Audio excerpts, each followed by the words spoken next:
Hey, this is Sabrina Monarch of Monarch Astrology and Magic of the Spheres podcast. And in this video, I'm going to be talking to you about a creative project that I'm in process of. And there's a lot here in terms of like the richness of the process. So I wanted to talk about it and also invite you into it because, there's a way that I look at things in my life as like I'm an artist, right? I'm an astrologer, I'm an entrepreneur, I'm a healer, I'm a counselor, but I'm an artist. And when I think about creating things in my life, whether I'm working on a particular project or I'm working on my life as a whole, right? So I call that like this difference between having a project-oriented art project, that was a little bit of a mouthful, or like an all-encompassing life art project. And so to me, I like to work in those like broad Jupiterian strokes.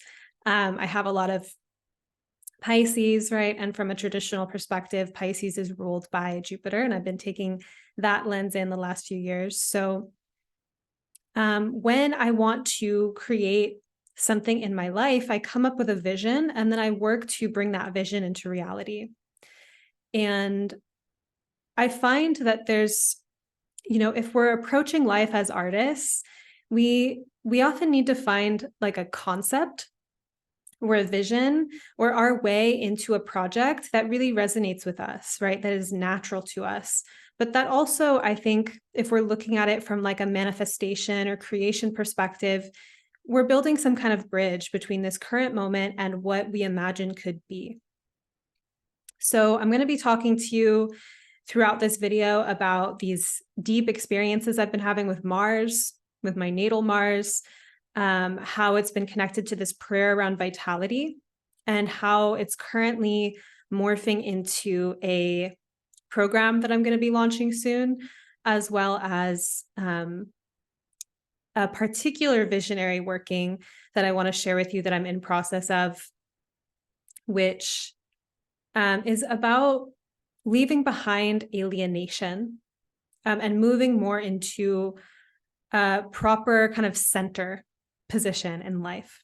So what I mean by this is that when I think about alienation or disassociation as a archetypal thing, I connect it with Aquarius and I connect it with Pisces. And Aquarius and Pisces are also both visionary signs. I think anyone that has like a really active fantasy life or active imagination, archetypally, they are working through how to bridge, how to integrate those realms, right? The realms where we're mused, where we have these visions and fantasies and whatnot that come through us, how to integrate that into our life, right? So that we're drawing that down, or that we're kind of dreaming up from the earth or from the soul or from the body itself. And when there's a lack of coherence between the dream or what we imagine for ourselves and what actually is, sometimes that creates a certain alienation from reality or a certain level of dissociation. And so I've worked a lot with this in my life because of all my Pisces placements.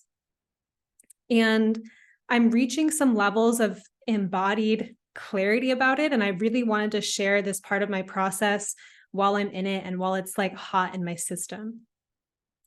So I wrote something out today that I'm going to read from and kind of, because I like to read you what I write because it really anchors me, and then I go off accordingly. But I have this massive fantasy life and always have. Not surprising, given my Pisces placements, ascendant, Mars, Venus, and Mercury. So ongoingly, and this has been a huge part of my spiritual and personal development, I've been learning about how to be discerning between unhelpful fantasies and inspired or visionary thought.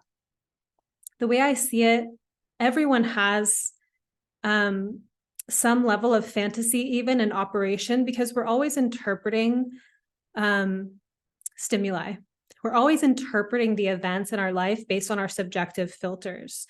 So someone makes a comment, and the way that you take it, You might have piercing sight and you know exactly the energy, right? Or you might be interpreting it in a way that's colored by, your own experiences and whatnot.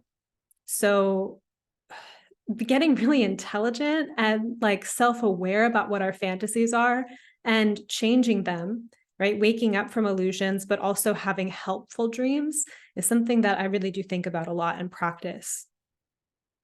But I've been discerning between, these unhelpful fantasies and inspired or visionary thought.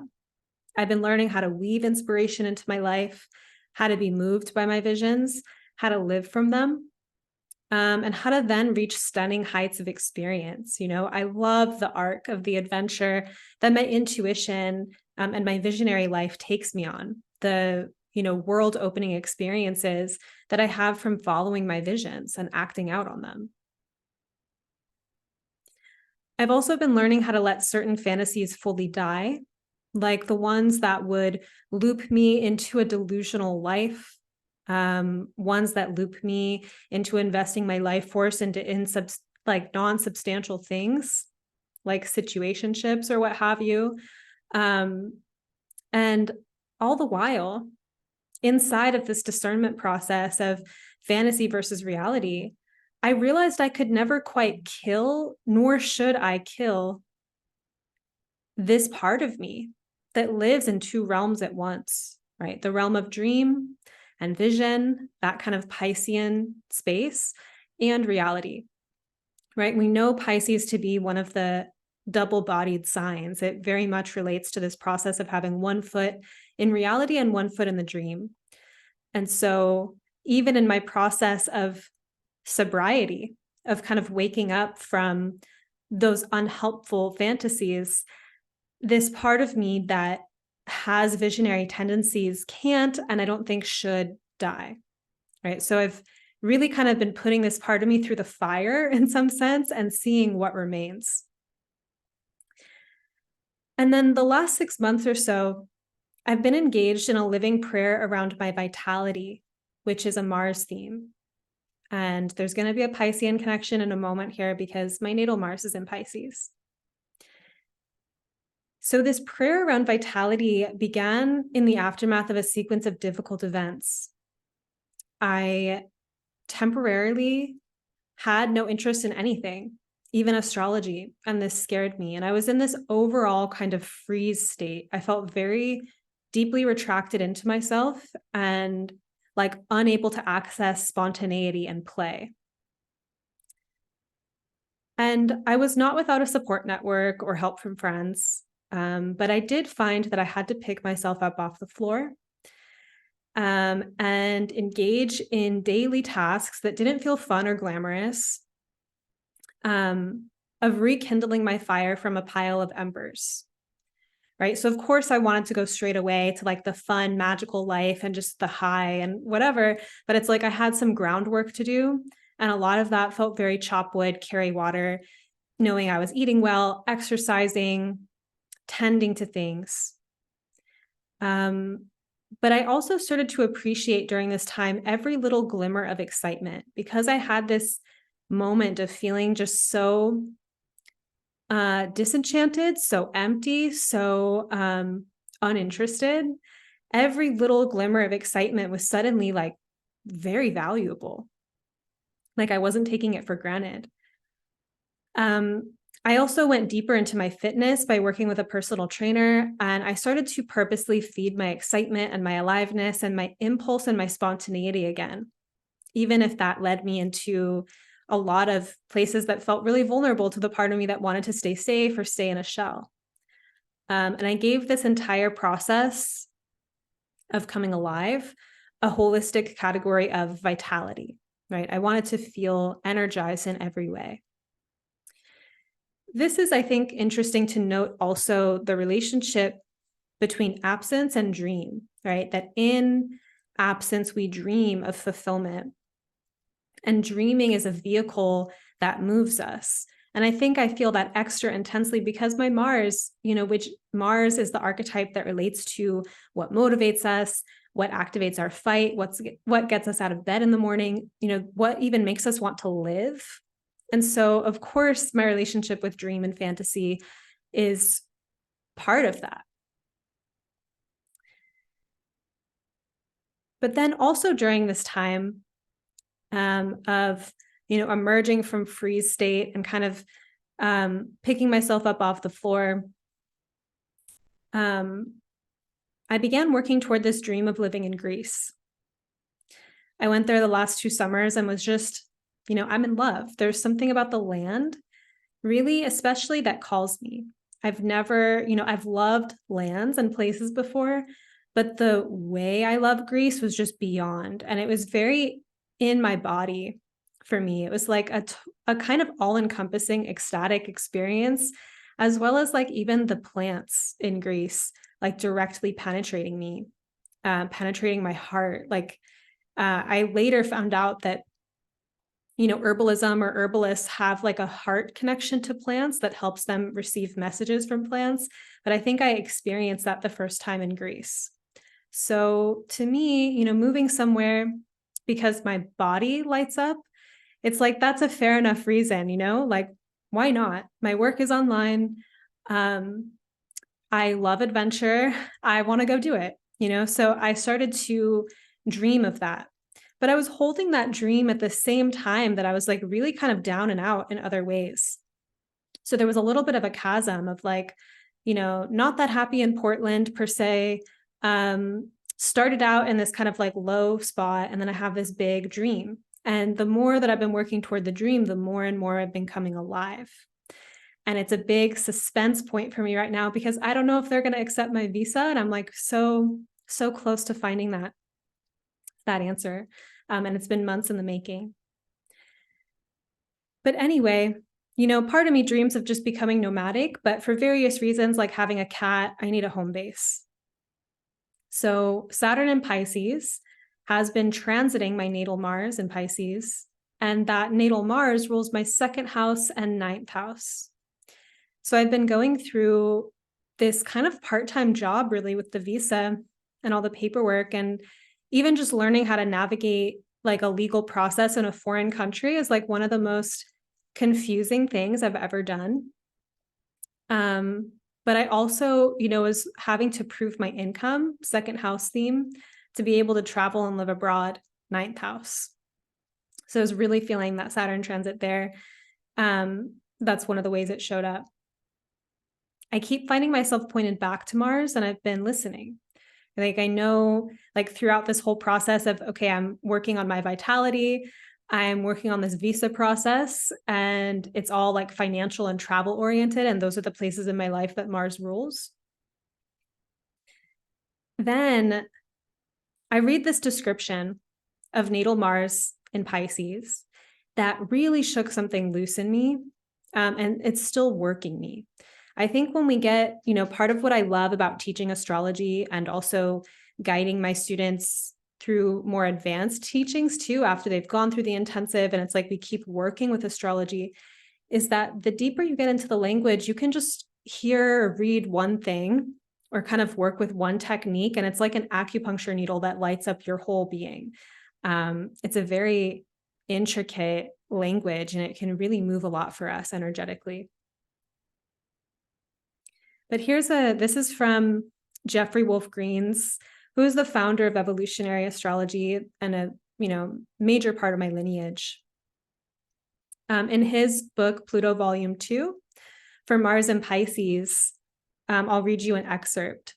It's a little bit long, so bear with me, but it's good.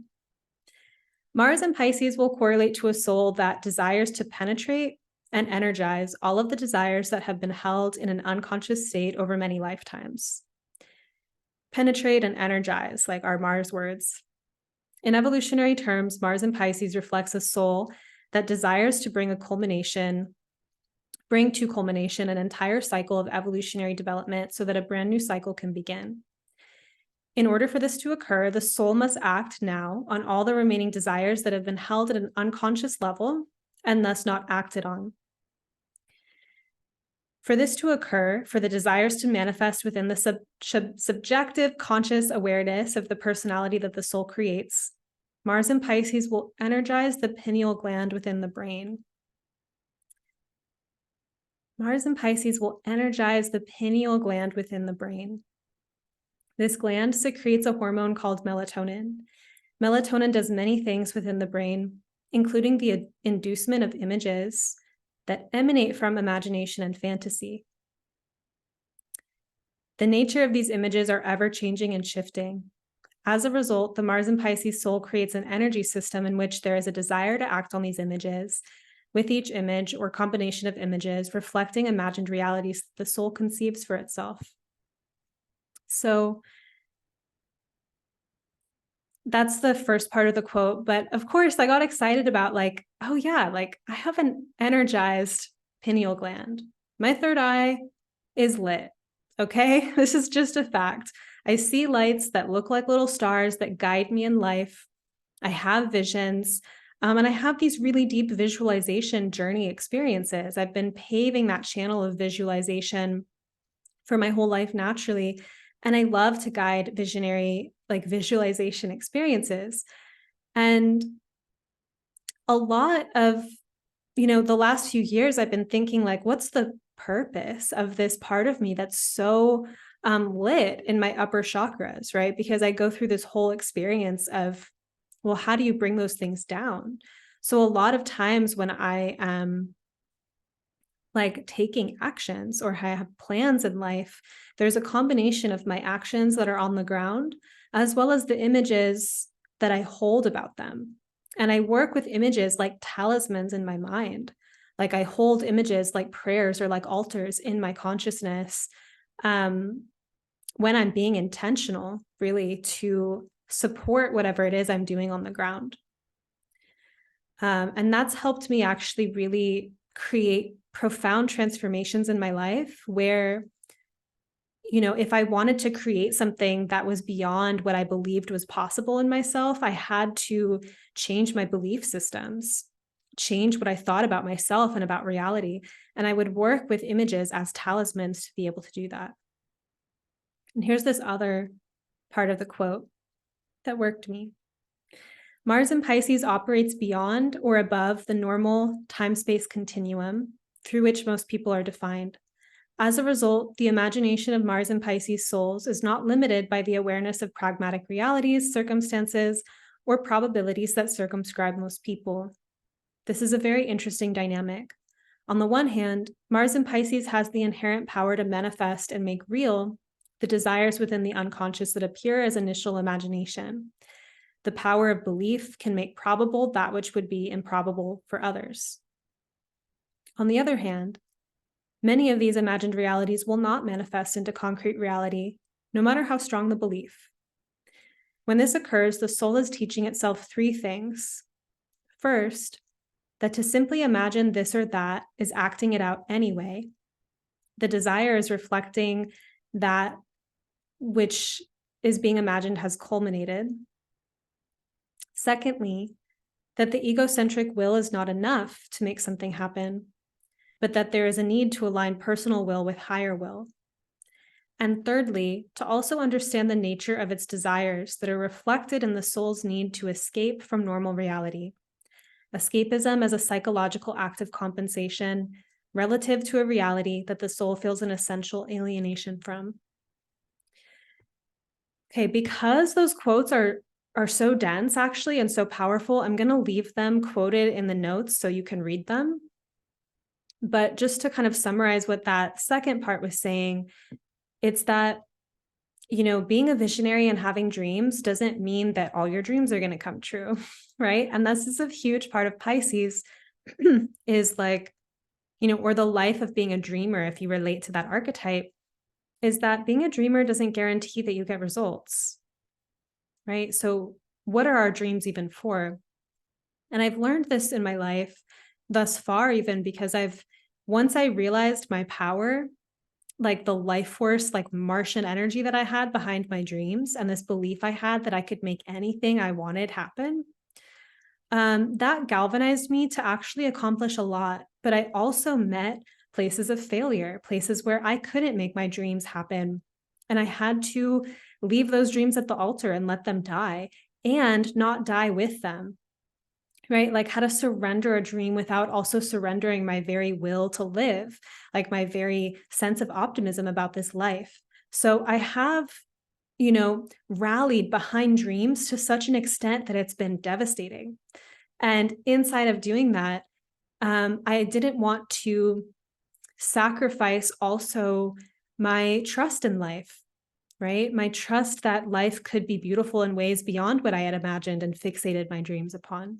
So I've had to learn how to, one, be a dreamer, but also how to be flexible and fluid with what life actually wants to co create with me. And I think that's a really, this is an art to learn how to like weave dreams into reality and uh, how to let your spirit be enlivened by your dreams, how to be flexible when your dreams rearrange themselves. Another part of this, the idea that sometimes the dream, just having the fantasy is enough. I thought that was interesting because there's a discernment process within dreaming and visualization of, is what I'm envisioning symbolic, right? Is it like an image talisman that's going to help me in some way? Or is it meant to be literalized? And then the third part, which I was really struck by, was like the idea that having this really active fantasy life is a psychological compensation to escape from a reality that the native has an essential alienation from. That one was like a thunk in my system. Like, what does that mean to me?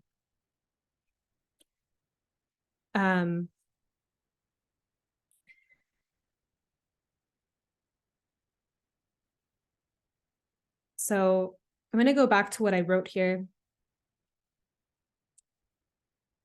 because I'm going to come back to that question. But as I was working with, just having taken in these paragraphs about Mars and Pisces that really opened something for me, these are some things I noticed. One is that my vitality Mars has been directly connected to dreaming, Pisces, which is why I'm such a massive dreamer. Now I can say I have an energized pineal gland that like really amuses me, but also why many of my deepest wins and losses, a Mars theme, like you're kind of like in the rink and you're battling and you win and you lose some. These correspond to me to the realization or failure of my dreams. I've had many such victories and losses to the point of almost gaining an overarching Zen neutrality about it, but then still simultaneously feeling it all the way, right? Like there's something about, I think, within Mars, right? Like how we continue to feel alive even if we've lost, right? Or for me, when it comes to the art of dreaming and visualization and manifestation, that how do I make art with my failures? How do I make art with my disappointments?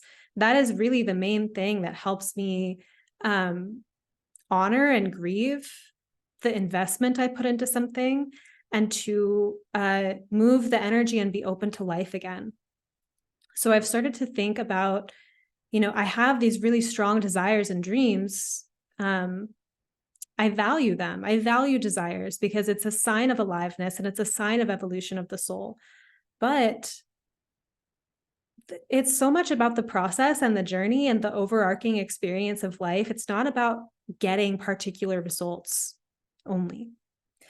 If we're really looking at the life of being a dreamer, it's kind of about how we relate to cultivating dream power, right? And how it feeds our life, how it feeds us, and not how we become lost in it in a way where we lose ourselves to expectations of life that life can't fulfill.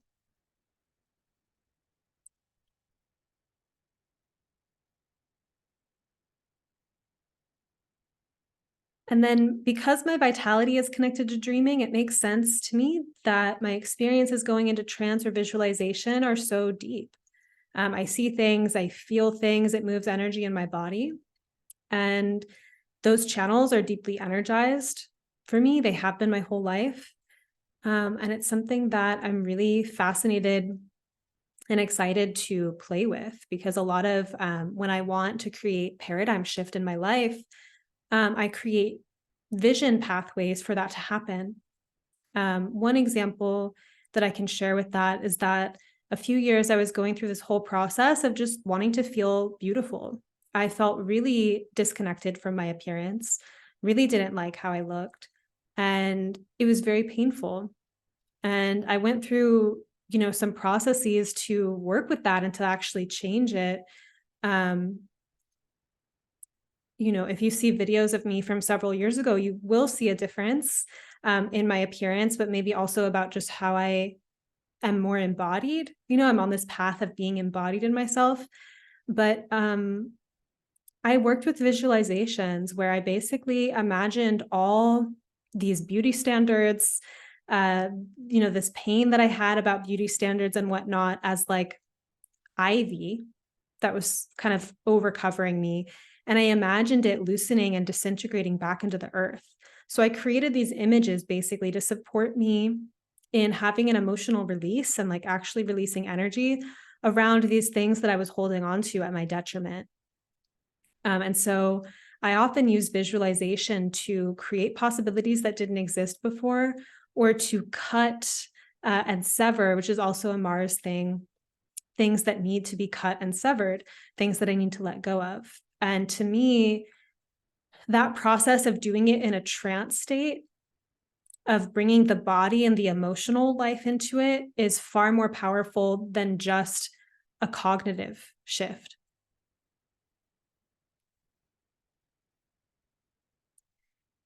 And then another thing I was realizing is that rather than me simply taking actions, I often align my actions with higher visions, Pisces, Mars and Pisces, or it's the holding of magical higher visions that even enables my actions to be successful. I have a developed pragmatism too, like I do things literally and pragmatically on the ground, but some things in my life I've only been able to accomplish because I also imagined them. So I want to come back to this theme of alienation. And at this point, I don't remember what I said about it, so I might be repeating myself. But I'm thinking about alienation as the kind of antithesis or opposite to those moments where we feel kind of more ecstatically connected to life. We feel a more sense of intimacy that life is reflecting our desires. And in those periods of feeling far away, which is cyclical in some sense, I'm thinking about how my life as a dreamer and how my life as an artist can build a process that brings me closer to, and initiates me into the type of connection that I want. And so I think about this in multiple ways for me personally at the moment, where, I'm looking to feel more essentially connected to where I live, right? For Portland, however long that is. And then also this dream of living in Greece. I'm looking to have more intimacy in my life, right, in my relationships. And I've really been feeling into, how it is that I can show up more, how I can bring myself out into the world and into my connections even more. And where is it that I'm maybe giving off a certain energy, or I'm saying certain things, but like, what's the thing underneath?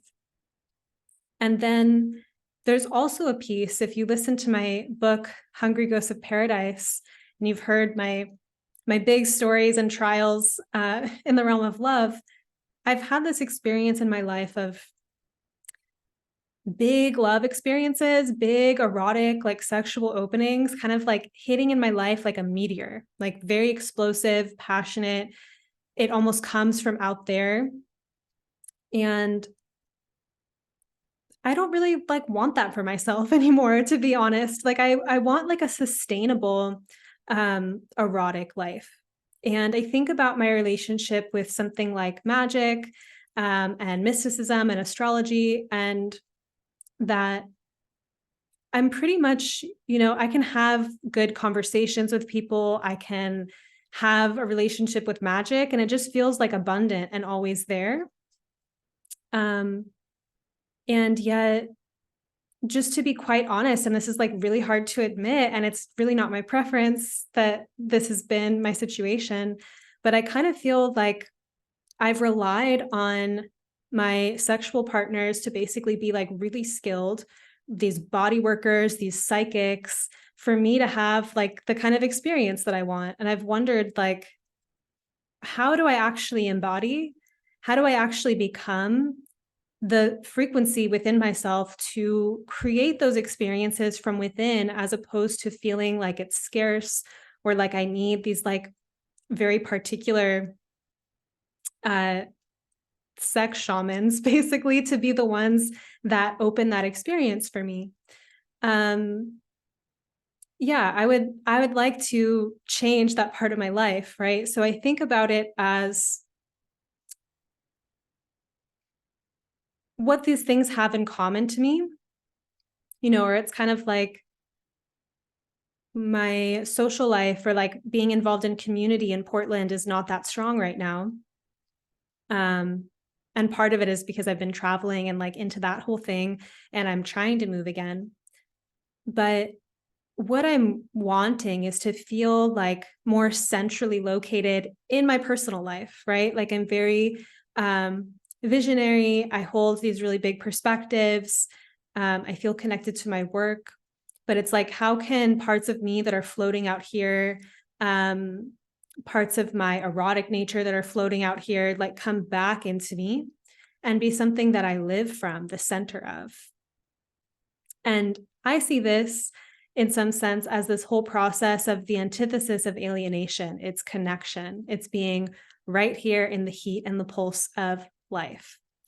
And some of this has been conceptual. Some of it's also just been embodied, like courting my own life force and feeling what it's like to run more like excitement and aliveness through my actual body at times where I'm doing things that feel scary or vulnerable to me, right? Like speaking the truth in moments that I'm used to just kind of ghosting, letting myself be seen in the places it's hard to be seen, or, letting myself be impulsive or spontaneous in a place where I'm afraid of looking like an idiot, right? Like, what are these places where I've alienated myself? I've taken myself out of the equation, and then lived back there, been this student of life and like getting all these perspectives, but how can I bring myself back into the heat, into the fun, into the spontaneity, into this sense of connection and intimacy with the moment? So that's now, in addition to this kind of process prayer around vitality, this part of coming into deeper intimacy and connection is now weaving into it. So this was something that had worked me about the Mars and Pisces delineation from Jeffrey Wolf Green, was escapism as a psychological act of compensation relative to a reality that the soul feels an essential alienation from. It works me because my desire frequently brings me back to these large Jupiterian desires of a grand, magical, out of the ordinary, beyond kind of life. This desire motivated my career and my travels, my willingness to say yes to adventures over and over again that I knew were going to change my life forever. I have down seasons of like chop wood, carry water, rest and integrate, but it's as though I'm always gearing up for the extraordinary, and that my depressions also hinge on the sadness that nothing extraordinary is happening. So in some sense, like when it comes to like my work and my offerings, my service in the world, that was something that I fed so much energy and intention and work into for basically my entire 20s, right? Like it was like a do or die thing of like, I'm becoming a professional astrologer. Like before that, like I'm becoming an author. This is what's happening here. And so I feel very, in a lot of senses, like very expanded and free in this part of my life because I do what I love, right? But then when it comes to right now, the spot for me with like personal life, I would kind of prefer to just be nomadic right now. to be traveling based on my desire, what friends I want to see, what places in the world I want to be at, and just hopping around, wandering. I would love that. But I also have this cat who I love so much. And I don't really want to give her to someone else and have her be taken care of for some years while I go do that. I'm fine, wandering for like a month or two at a time, but I don't want to give up my cat. So that's the vision I have of like, that would make me the happiest. I just want to go see the friends that I feel like seeing and forget having to make an in-person community. I'll just bounce around and like find, just go where the winds and the magical retreats and the good experiences take me. Right. But that's not what I'm doing. So for me to not feel alienated from the life that I am in, and I'm not going to go toward that vision, like I'm going to move to Greece if I am able to, but I'm not going to just like give up my cat and wander. So what's the way that I can feel connected and excited, right? And to me, I don't think that's just a process about manifesting the exact lifestyle that I'm dreaming of. I think that's part of it, but I think it's also about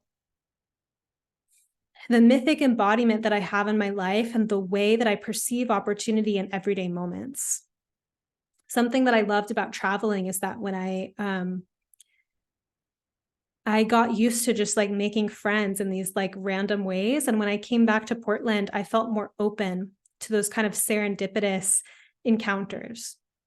So I'm thinking about, how I can emerge and kind of put myself out there in a way that supports making the connections that I want to make. So when I was reading this, I had to think like, am I essentially alienated? I wouldn't totally disagree. I remember as a kid, it took me a long time to learn how to like enter conversations. I could be like in a group, like as a kid, as a teenager, I would be in a group, like a circle or something, and there'd be a conversation.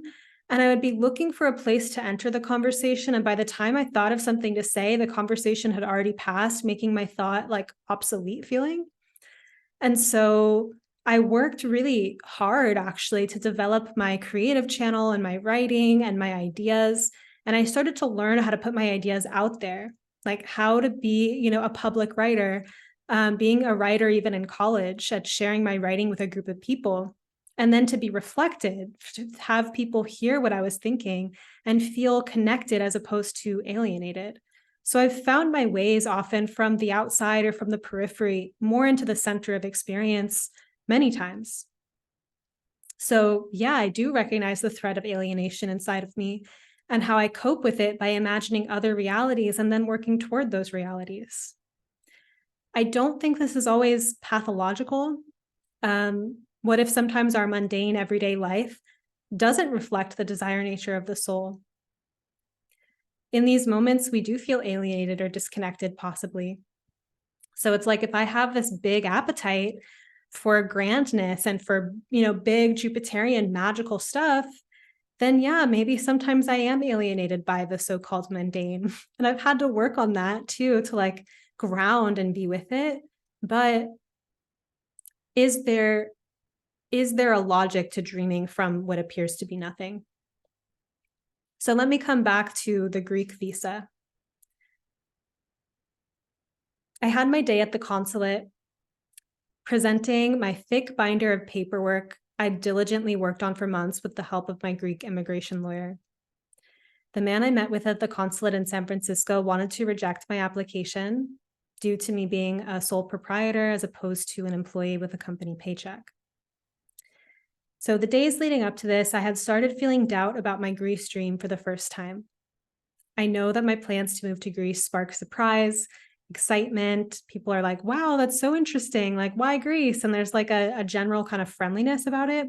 And then also like what? Like, okay, like maybe people think I'm crazy. Maybe I am crazy. So I was like, am I crazy? Starting to have doubt towards the last minute. Making the Greece move happen was not something that was going to happen accidentally or without my will. And I had to do a lot just to even get to this point. It was approaching the perceived finish line of the consulate appointment that I began to waver and have fears about what if I'm lonely and disconnected in Greece? Like, what if the problems I have don't get solved by going to this other part of the world? What if it's not what I imagine it will be? I also imagined that I was going to be accepted for the visa on the spot, that I would be given no trouble, that my application was so good. I worked so hard on it. So, given my slight energy of hesitation, and my surprise that there was difficulty at the consulate, when it seemed or appeared like they weren't going to even accept my application, I was almost ready to just feel defeated, to go outside and cry and grieve this dream that I'd been working on for months. But I messaged my lawyer, who then began to negotiate with the consulate on my behalf, with this very Martian fight that I had let myself get disconnected from and didn't even realize. Soon enough, they did accept my application, and now I wait for their answer. And I can't be sure if they will approve or if I will have to go through some more hoops and try again. It's even been something that I've kept close to the chest because it's like I almost didn't want to be seen in my aspiring and dreaming if I might fail. But it was starting to feel like I actually don't like holding it either, because it's not to me just about the result. I think it's about what this process has even meant to me too. But after being activated and inspired by my lawyer challenging a situation I had unconsciously accepted as defeat, I was able to turn in my application, and they gave me 1 hour to get cash from an ATM for the application fee and a self-addressed envelope. While an hour was arguably enough time to accomplish that, it was my last day in the city of San Francisco, and it was a monumental event for me, right? It was an hour before they closed. So it's like, I really just had an hour to complete this. I needed to be sure I accomplished the chore in that time. So I arrived at a UPS store and ran to the front and rang the bell because there was no one there at the desk, only for a line of people I hadn't noticed grumble at me that there was a line. I have some time-sensitive shit I've been working on for months, and this is my last day in the city. I need to go first, I said. This is out of character for me, and maybe with more time and thought, I could have found a more diplomatic or successful way of saying that. But these people, and they didn't know me, and I felt their projections toward me, and that maybe I'm just like this, that I'm this obnoxious and this self-centered all the time. And of course, I didn't feel them believe or give a fuck about how important this day was for me. I have some time-sensitive stuff too, a guy said, rolling his eyes, and he came up to the front to try to get ahead of me. How long have you even been here? I asked him. 10 minutes, he said, which sounded horrifying to me as I had no time to spare. A man in another corner of the store sleepily says, "Sorry, I'm the only one working today." And then he comes up to the front to serve us. I take responsibility here for accelerating this whole process. So the man serves all of us. I'm able to get my self-addressed envelope and the cash in time. But I was noticing myself just like not acting like myself. It was a little bit out of character for me to be that version of Aries, right? That kind of like brash, me first, I don't care energy. And I liked it. It was fun. What also struck me about all of this was that a dream I've been holding for months, not to mention I'm about to enter a Mars-ruled perfection year, my next birthday, and that my relocated chart in Greece makes me a Mars rising. It's that all of this, like the process of getting the visa or that chore right afterwards, it's really calling my will. It has called my will out of me, my Mars. First in the periphery, my lawyer advocating for me when my impulse was to freeze. And then inside of me, when I found myself being obnoxious and self-centered in public in a way I wouldn't ordinarily. Moving through these intenser days split between 2 appointments at the consulate brought out a lot of life force energy in me and my body. I felt my will, my desire, my willingness to fight for what I wanted emerge. So it became clear to me that even this process of following a dream or a third eye vision to move to Greece is initiating me into these experiences of being embodied. And then I felt this thread come up again at a local astrology meetup here in Portland. I'm going to summarize the story instead of the whole thing I wrote here. But there was basically, I found this energy in me again of like, we were like in a circle after a talk that was literally about Mars.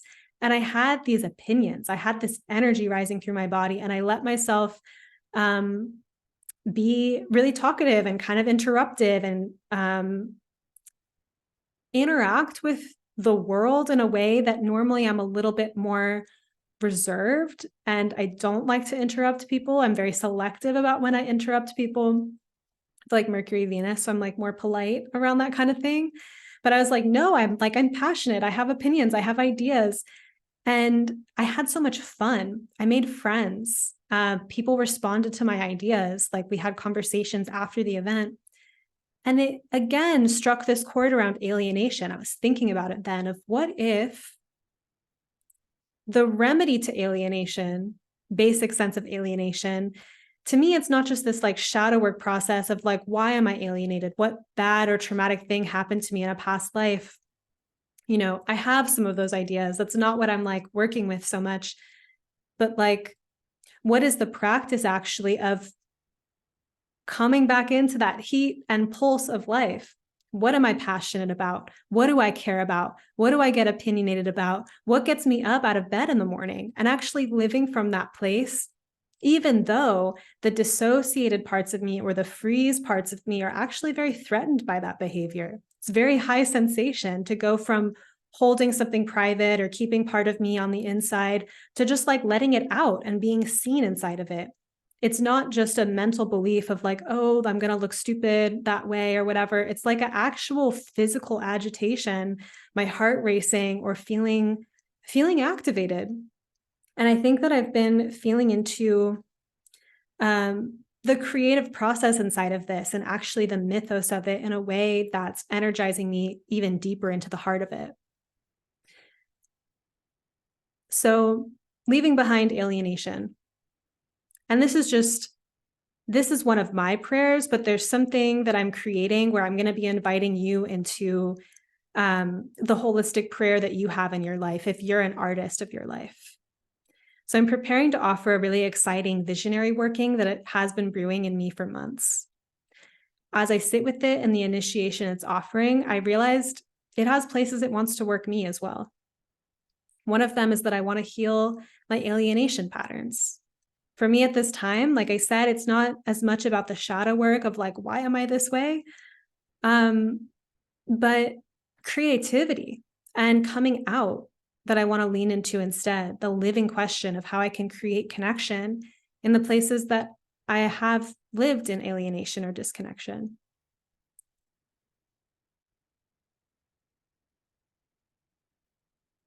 So as I was mentioning, you may have listened to my novel, Hungry Ghosts of Paradise on this podcast, but one thing I've struggled with in my life with as well are these bursts of magical, intense connection, profound fulfillment that in some sense I've struggled with sustainably creating for myself, seeing these moments as these kind of deliverances from the other, from God. My visions and insights and life experiences keep leading me back to the truth that it's time for me to run this energy that I seek from the other through my own body first, to be the living embodiment of that which I desire. I see alienation as an experience of being at the edge of a gathering and not really putting oneself in the thick of it. You know, gathering is a metaphor here. People do this from time to time to study or observe and notice macro patterns that you can only see from far away. I'm holding a radical experiment for myself around this, just because I have big dreams that may compensate at times for alienation, like the time I wanted to become a New York Times bestseller for my first novel, The Garden of Sleeping Hammers, a dream which motivated me to write the novel and to write what felt at the time to me like a masterpiece.